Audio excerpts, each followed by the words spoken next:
Good morning, welcome to the vlog. Look who I've got. It's far too early in the morning for this one. It is 6:15. I got up an hour ago and my plan was to shower and get dressed and do my makeup and my hair and then potter on downstairs and sit with my coffee and start my working day. How's that going for me? It's a great plan, Mum. Great plan. It's just that I had slightly different ideas for the day. Yeah, I planned something different for this morning. My plan for this morning was to be in pain, have a lot of seizures, scream and need my mummy. Okay, the pain is me guessing. I guess she's in pain. The seizures are a good indication that she's in pain. Seizures and spasms are usually quite a good indication she's in Spain. She's in Spain? Do you want to be in Spain? Should we go to Spain? Let's go to Spain. I'd much rather be in Spain. Sorry. Yes, as I said, it's 6:15 in the morning. Admittedly, this is kind of the time when my brain is usually firing on all cylinders, but it has been a broken night. I've had to go and help Elin quite a bit. So, yes. We are feeling it. Good morning. Oh, coffee. Mummy jet fuel. Mummy jet fuel. I was getting somewhere with all of this. Pain. Elin.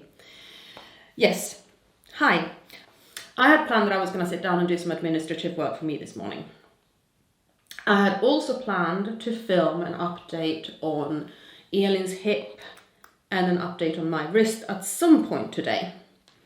Now, clearly I'm not sitting doing my personal admin, not just personal business admin as well. So, shall we talk about our injuries? Give us a little bit of an update on what is actually going on with me and what is actually going on with Elin. Where do we start? What do you want to hear first? I think Elin's hip is probably the biggest topic. And as I'm sitting here holding Elin right now, we might as well talk about my wrist. Clearly my wrist is not in a cast. Clearly I am using it. Clearly I have movement in it. Clearly I'm doing the manual handling with Elin. Let me start with actually remember how long ago this was. Yay, well done me. I'm so well prepared for this. Calendar. It happened in February. So we are looking at 1, 2, 3, 4, 5, 6, 7, 8, nearly 9 weeks ago that I fell and hurt my hand, fell and hurt my wrist. Let me just start with, yes, it's still painful. It was quite a nasty sprain and knock that I did to it, and yes, it still hurts. Now, when I fell, and in my first update on this, the verdict was suspected scaphoid fracture. Scaphoid is a little bone that sits in here. If you hold your hand up and you move your thumb out a little bit, you get this kind of little dent here, and the scaphoid sits in there. And that area, when you press on it on me, it's really quite painful. So there was a suspected scaphoid fracture. I have since followed up with an orthopedic surgeon, had my arm investigated, x-rayed and MRI'd. And I have also had a couple of osteo treatments, and my osteopath is a magician. So, I've had 2 very, very talented people looking at my wrist and my hand to find out what's going on. It is not fractured. It is not fractured. I did not break it. The orthopedic surgeon looked at me and went, how on earth you managed not to break it, I don't know. You got away with that one really, really lucky. Because it should have broken. It's like, yes, thanks.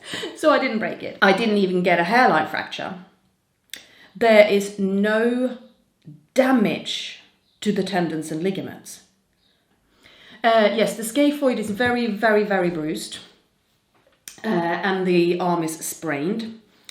The treatments I've had with my osteopath, every single one of them has kind of been him working on the wrist and going, you really knocked that.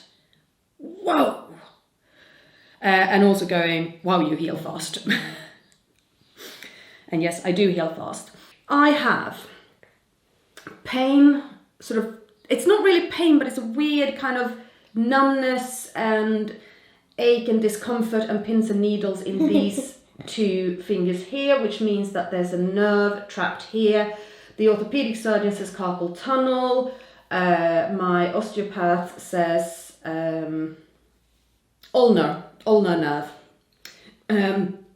Based on my knowledge of anatomy, I would probably go with my osteopath on this one. That the ulnar nerve is a bit squeezed, and it's probably a bit squeezed because things in here are probably still quite swollen and out of where they really should be. If I press on the scaphoid, it's still really, really quite painful. What the X-ray and the MRI did show up, however, is that I have osteoarthritis. Not osteoporosis, osteoarthritis. So osteoarthritis is a kind of arthritis that is a sort of wear and tear type of arthritis. It runs in my family, so I'm not surprised. And also, hey, I'm a special needs mum. So I do an awful lot of manual handling and an awful lot of putting pressure on all the different joints in my hands. So 45 years old, osteoarthritis. Hi. I did ask the consultant what I could do to, not to prevent it because it's already started, but what I can do to delay the development of it. And so much is to do with the pressure I put on my joints, and the worst part is still this joint here. So this movement is making it worse. These movements are making it worse. Putting Elin's tube on. Yeah, anything that is putting undue stress on the various joints in my hands will make the osteoarthritis worse. I now have a pair of arthritis gloves. They're just like fingerless or half finger mittens, but they're putting a little bit of pressure on the hand to just provide a little bit more stability, which is a good thing. I can obviously tape it with kinesiology tape and get that, again, little bit of extra stability, not so much that it takes away what the muscles need to do, but just that little bit of extra, and it also gives proprioception, so it makes me aware of the joint and not kind of doing stupid things with it. So I can use the tape for that as well. Stretches and exercises to strengthen the ligaments and the muscles, and I need to do that anyway on this arm because obviously it was really badly sprained. So I have a lot of physio that I need to do. I need to be a bit careful. I'm looking into various ways that I can help myself out to ease the stresses on my joints a bit. I haven't worked out how I'm going to do that with the Elin's feeding needs yet, but I will. I will somehow sort out how she gets her medicines and her foods without hurting me more. And yes, I'll get there. But really, I mean, it looks amazing compared to sort of considering where it was. Snap, crackle and pop. I don't know if you can hear it, but I can actually hear the cracks inside my wrists. Yeah, I heal fast. I'm still in a little bit of pain, nearly 9 weeks on, but that is to be expected. I do my physio, I look after myself, I look after my child. Okay, what about Elin's hip? It's bad. Okay, conversation done. Yeah, I know, Elin, I know I'm funny, aren't I? I realise that this vlog is going to be really, really long unless I cut it up. So I will do the rest of Elin's hip update in a separate vlog. Catch you soon.